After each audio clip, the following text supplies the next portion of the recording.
This video maybe best encapsulates President Biden's problem overseas. As you can see, all of the G7 leaders are talking, and then he appears to wander off.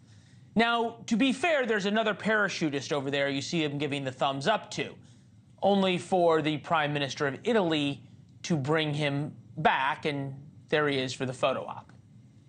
What I'm about to say, though, isn't partisan. Kennedy, Reagan, Bush, both of them, Clinton, Obama, they attended NATO conferences, G7 meetings, D-Day memorials, summits, as leaders of the free world. And you could see, especially in those what they call the family photo, the group picture that always gets staged at these events, you could see the deference and respect of other leaders. A devastating piece in the New York Times from Tuesday says America isn't leading the world. That's the New York Times. The quote, "Never in the decades since the Cold War has the United States looked less like a leader of the world and more like the head of a faction reduced to defending its preferred side against increasingly aligned adversaries as much of the world looks on and wonders why the Americans think they're in charge." And to be fair, maybe President Biden doesn't think he's in charge. At least Iran doesn't think he's in charge. Robert Sherman is in the Middle East tonight, where Iran is still shooting at American Navy ships. But we start with former UN Ambassador John Bolton. Ambassador, good to see you. Thank you, sir. You know, President Biden spent 40 years in the Senate where everything was about partnerships, not about leadership.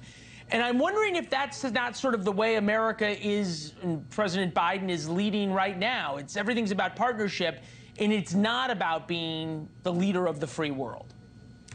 Well, I think that is part of his approach, very definitely, and it's been summarized as saying it's that the coalition is more important than achieving the objectives of the coalition, and certainly that's been Biden's approach in Ukraine. He's happy to say NATO is unified, sort of ignoring that Ukraine's being ground into the dust after more than 2 years at war, and we're not making progress toward the stated objective of all NATO members, which is the restoration of full Ukrainian sovereignty and territorial integrity. He's just happy NATO's together, and that's obviously not enough. Obviously, it matters when you look at this group of leaders here.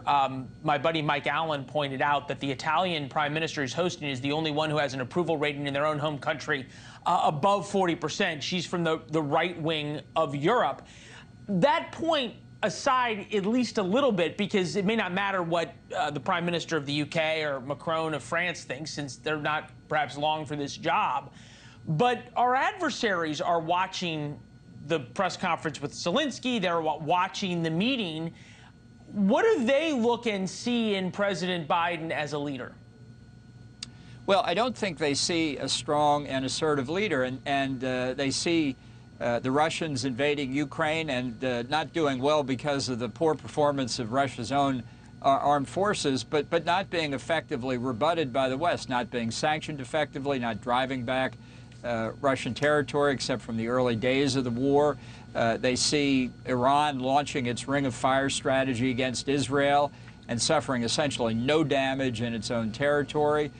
China has to be wondering what opportunity it should take next, whether against Taiwan or in the South China Sea. And I think it's that weakness, that indecision that our adversaries are sizing up. Many examples of it, but I'm just worried that now in a pre-election period in a very divided country, China or terrorists based in Afghanistan post the American withdrawal may try to take advantage of our overwhelmed bandwidth.